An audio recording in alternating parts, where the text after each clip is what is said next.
Salut à tous et bienvenue dans cette vidéo sur la première partie donc des dossiers de la CIA sur la France, première partie consacrée à Charles de Gaulle. Et comment vous présenter le parcours de Charles de Gaulle jusqu'au moment où il arrive donc à la tête de l'État en tant que premier président de la Ve République. C'est ce que je vais essayer de faire et voilà, je vous ai mis en titre, ça paraît extrêmement compliqué de résumer le parcours de Charles de Gaulle. Donc je vais quand même essayer de faire ça rapidement. Avant la Première Guerre mondiale, on a la naissance d'un géant, le 22 novembre 1890, puisque Charles de Gaulle fera à l'âge adulte, bien sûr, 1,96 m. À 15 ans, en 1905, il rédige un récit qu'on trouvera dans ses carnets, dans lequel il se décrit en général de Gaulle sauvant la France. En 1946, beaucoup plus tard, il explique à son aide de camp Claude Guy le rapportera dans un livre publié 2 ans après, avoir eu dès son adolescence, donc Charles de Gaulle, la conviction qu'il serait un jour à la tête de l'État. Donc j'ai envie de vous dire que Charles de Gaulle a résumé son parcours pour nous, et l'a donc anticipé, puisque les deux grandes choses extraordinaires qu'a fait Charles de Gaulle dans sa vie, c'est qu'il a incarné la France en tant que général de Gaulle durant la Deuxième Guerre mondiale pour la sauver, l'accompagner jusqu'à la libération, et beaucoup plus tard, à partir de 1958, pendant une dizaine d'années, il sera à la tête de l'État en tant que premier président de la Ve République. Donc finalement, Charles de Gaulle anticipe ces deux destinées. À propos de destin, selon moi, si vous voulez, le destin, en tout cas cet exemple nous laisse penser que le destin se crée tout autant qu'il se pressent. C'est une chose que j'aime bien, c'est que le déterminisme, finalement, on peut être déterminé au sens du déterminisme qui s'exerce sur nous, des choses inconscientes qui nous imposent des décisions qu'on n'a pas conscience et des parcours qu'on ne voit pas venir. Tout autant que déterminé, c'est le même mot, au sens d'émettre une volonté farouche vis-à-vis de quelque chose. Et à mon sens, c'est pas pour rien que notre belle langue nous a donné ce double sens à ce mot, le mot déterminé. Et pour moi, on a Charles de Gaulle qui est tout autant finalement peut-être déterminé à ce qu'il va faire que déterminé à l'accomplir. Et c'est ça que je trouve assez ironique dans son destin. Puis si on étudie son environnement familial de naissance, tout le pousse à avoir l'officier de carrière et à devenir général, donc à aimer la France. Dans ma série sur l'école, autre série, j'ai engagé un débat sur le déterminisme comme facteur de réussite scolaire, où j'explique que c'est absolument primordial et que finalement la liberté individuelle n'a pas beaucoup de place. Et pourtant, cela n'exclut pas, je le dirai dans une vidéo à paraître bientôt, une très grande liberté individuelle, en tout cas de mon point de vue, chez l'homme adulte, qui a lui-même conscience de cet déterminisme. Bon, mais c'est une autre affaire. En attendant, Charles de Gaulle, on va continuer.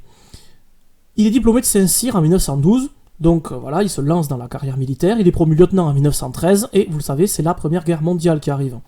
Et donc, durant la Première Guerre mondiale, il va faire preuve de grande bravoure, il va être promu capitaine, il va être blessé 2 fois, et il est à nouveau blessé et capturé au début de la bataille de Verdun, le 2 mars 1916, avec les survivants de sa compagnie, alors que son régiment est décimé. C'est que la bataille de Verdun est un truc cataclysmique.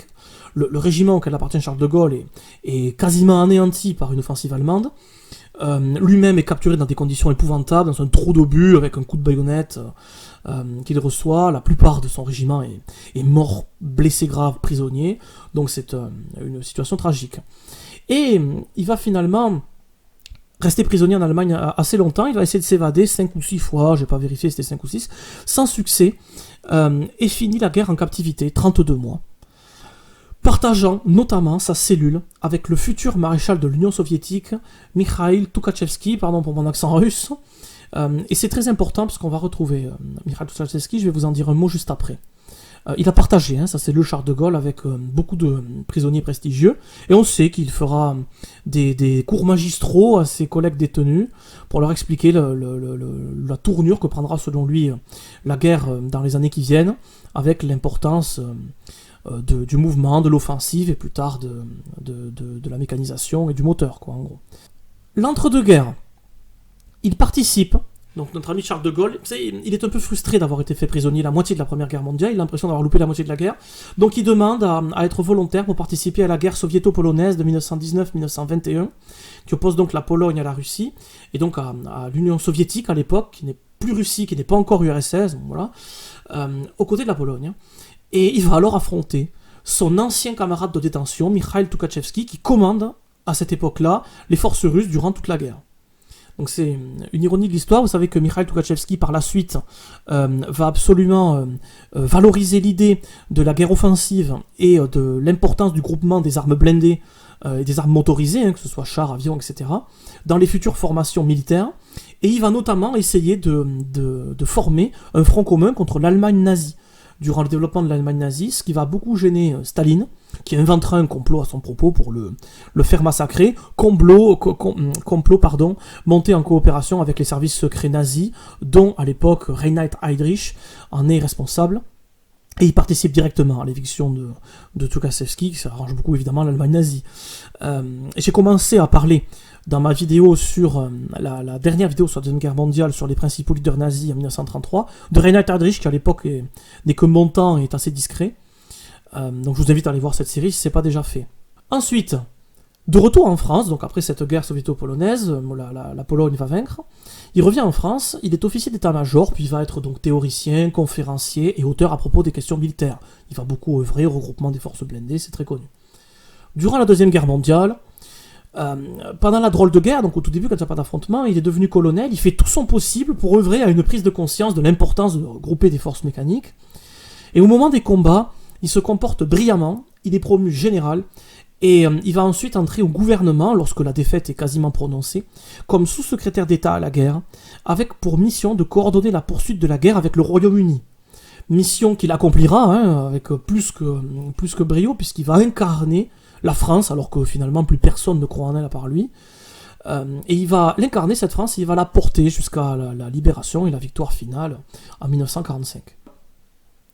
Il va ensuite s'éloigner des affaires de 1946 à 1958, et il y a deux choses, là je vous ai mis, il va créer le RPF, je ne vais pas en parler ici, et il en profite pour écrire ses mémoires vers lesquelles je vous renvoie, mémoires que j'ai lues, que je maîtrise, et dont je pourrais faire une série de vidéos si cela vous intéresse, vous pouvez me le dire en commentaire, sachant que c'est un travail cataclysmique, d'analyser les mémoires de guerre de Gaulle, enfin c'est une œuvre formidable. Si vous ne connaissez pas cette œuvre, jetez-vous dessus, c'est formidable à lire. Maintenant que j'ai résumé rapidement le parcours de Charles de Gaulle jusqu'à son arrivée à la présidence de la Ve République, je vais vous expliquer, on va revenir sur les livres de Vincent Nouzil, comment s'articule la partie sur de Gaulle dans l'œuvre de Vincent Nouzil, puisque tout ce que je viens de dire est une présentation personnelle, Vincent Nouzil ne présente pas du tout Charles de Gaulle. Donc, nous avons dans cette partie deux premiers chapitres, un coup de main pour le retour du géant et la France n'en fait qu'à sa tête, chapitres durant lesquels la présidence des États-Unis est Dwight Eisenhower. Et je vais toujours faire comme ça une organisation avec les présidents américains. Le chapitre 3, De Gaulle-Kennedy, les coulisses d'un sommet froid, chapitre où du coup c'est Kennedy qui est président des États-Unis. Vous savez que ça va pas durer très très longtemps, puisque Kennedy sera assassiné. Un chapitre, et si De Gaulle était assassiné, justement, là c'est plutôt le point de vue des États-Unis, qui à l'époque anticipe beaucoup des éventuels assassinats de De Gaulle, un chapitre qui se concentre sur l'affaire algérienne et sur ses affaires de sécurité intérieure et surtout personnelles. Ensuite, on a 5 chapitres sous la présidence du président américain Lyndon Johnson, qui a une présidence assez longue, qui est très importante, c'est toute l'affaire du Vietnam chez les États-Unis. Ensuite, 2 chapitres sur De Gaulle-Nixon, où on voit la fin de la présidence de Charles de Gaulle sous le mandat Nixon. Voilà, en gros, pour l'organisation de cette première partie consacrée à Charles de Gaulle. Organisation que je me propose de suivre pour vous dévoiler ce que contient cette première partie sur la présidence de la Ve République de Charles de Gaulle. En commençant bien sûr par le premier miroir de Gaulle, Eisenhower, avec les 2 premiers chapitres, un coup de main pour le retour du géant, et la France n'en fait qu'à sa tête. C'est ce que je vous propose de découvrir dans la prochaine vidéo. Merci à tous de m'avoir écouté, salut, à bientôt.